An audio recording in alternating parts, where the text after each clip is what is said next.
प्रिय विद्यार्थियों, आज हम सभी मीराबाई के पद के भाग 1 का अध्ययन करेंगे। मीराबाई कृष्ण भक्ति शाखा की प्रमुख कवयित्री रही हैं। जैसा कि हम जानते हैं कि भक्ति काल को 2 भागों में बांटा गया था। एक है निर्गुण भक्ति धारा, दूसरा था सगुण भक्ति धारा। निर्गुण भक्ति धारा के भी 2 भाग थे। पहला ज्ञानेश्वरी शाखा, जिसके प्रमुख कवि कबीर दास जी थे, जो ज्ञान के माध्यम से ईश्वर को प्राप्त करने का प्रयास कर रहे थे। दूसरा है प्रेमाश्रय शाखा, मलिक मोहम्मद जायसी, जो प्रेम के द्वारा ईश्वर को प्राप्त करने का प्रयास किया। फिर सगुण भक्ति धारा के जो पहला भाग राम भक्ति धारा, जिसके संत गोस्वामी थे, जो राम की भक्ति आराधना के द्वारा ईश्वरत्व की प्राप्ति करने का प्रयास किया। कृष्ण भक्ति धारा के प्रमुख कवि सूरदास और कवयित्री मीराबाई रही हैं। भक्ति काल वह समय है जो मध्य भारत का रहा है। इस समय स्त्रियों की दशा बहुत अच्छी नहीं थी। उन्हें घर की वस्तु ही समझा जाता था, उन्हें समाज में निकलने नहीं दिया जाता था। मान मर्यादा और तमाम चीज़ों का उनके ऊपर जो है पैसा प्रतिष्ठा का जो है उनका प्रश्न चिन्ह बना रहता था। लेकिन इस दौर में भी मीराबाई अलग हटके, लीक से अलग हटके चलने का प्रयास किया। जो लीक से अलग हटके चलता है वही कुछ पहचान बनाता है। मीराबाई उस समाज के लिए जो अनुकरणीय हो गई और संपूर्ण स्त्री जात के लिए एक उदाहरण बन गई कि जिसके अंदर लगन हो, निष्ठा हो, उसे मंजिल मिलके ही रहेगी। मीराबाई को मंजिल प्राप्त हो गई। आज भी मीराबाई को लोग याद करते हैं, उनके पदों से दिन की शुरुआत करते हैं, लेकिन उनके जीवन की शुरुआत बड़ी कठिन थी। आइए उनके जीवन का परिचय प्राप्त करते हैं। मीराबाई का जन्म 1498 ईस्वी में मेड़ता के दूधा जी के चौथे पुत्र रतन सिंह के घर पे हुआ था।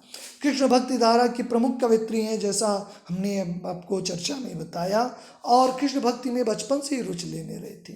मीराबाई कृष्ण भक्ति के स्फुट पदों की रचना की है, लेकिन अपना अंतिम समय जो 1557 में द्वारका, जो कृष्ण की स्थली रही है, वहाँ पे बिताने का और कृष्ण को पाने का प्रयास किया है। संपूर्ण स्त्री जात के लिए एक मिसाल बनने की कोशिश की है कि अगर स्त्री चाहे तो अपने लक्ष्य को भी प्राप्त कर सकती है।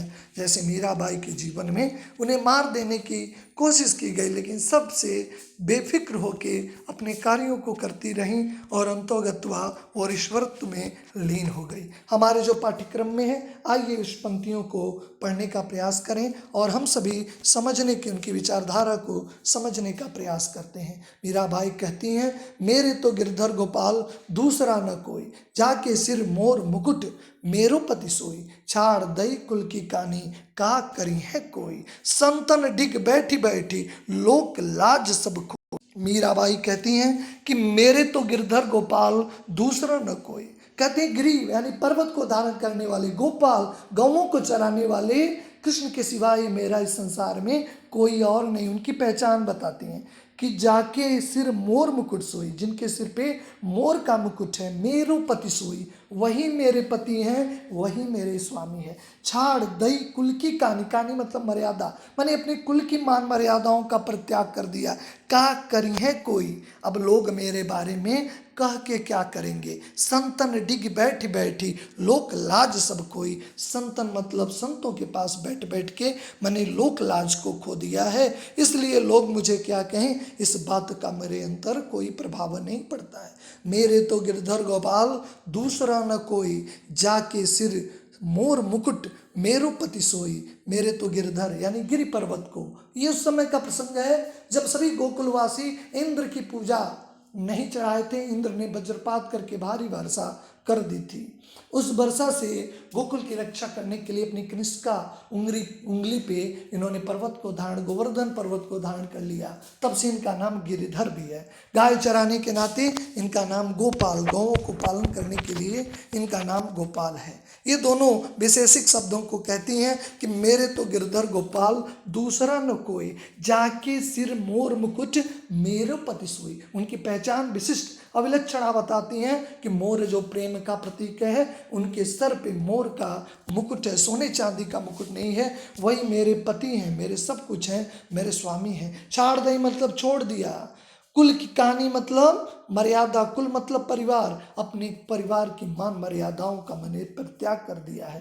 का करी है कोई, अब लोग मेरे बारे में, लोगों का काम ही अच्छा करें तब भी, बुरा करें तब भी कुछ न कुछ टिप्पणी जरूर करते हैं। कहती हैं अब इस दुनियादारी से मैं परी हो गई हूँ, अब क्या करेंगे लोग मेरे बारे में कह के। संतन डिग बैठी बैठी लोक लाज कोई, संतन जो सज्जन है वह उनसे ही बिन सत्संग विवेक न होई, संत लोगों के ही संसर्ग में बैठ के हमें ज्ञान प्राप्त होता है। कहती हैं वहाँ बैठ बैठ के जो स्त्रियों की लोक लज्जा है वो पहले समाज में नहीं निकल पाती, इसलिए मैंने उस सबको खो दिया है। अब मैं समाज के जो है आक्षेप प्रक्षेप से मैं ऊपर उठ गई हूँ, मुझे मेरे बारे में कोई लोग कहे मेरे अंदर कोई फर्क नहीं पड़ता। आगे की पंक्तियों में मीराबाई कहती हैं, असुवन जल सींच सींच प्रेम बेली बोई, अब तो बेली फैल गई आनंद फल होई, दूध की मथनिया बड़े प्रेम से बिलोई, दधि मथि घृत काढ़ लियो डार दई चोई, भगत देख राजी हुई जगत देख रोई, दासी मीरा गिरधर तारो अब मोही।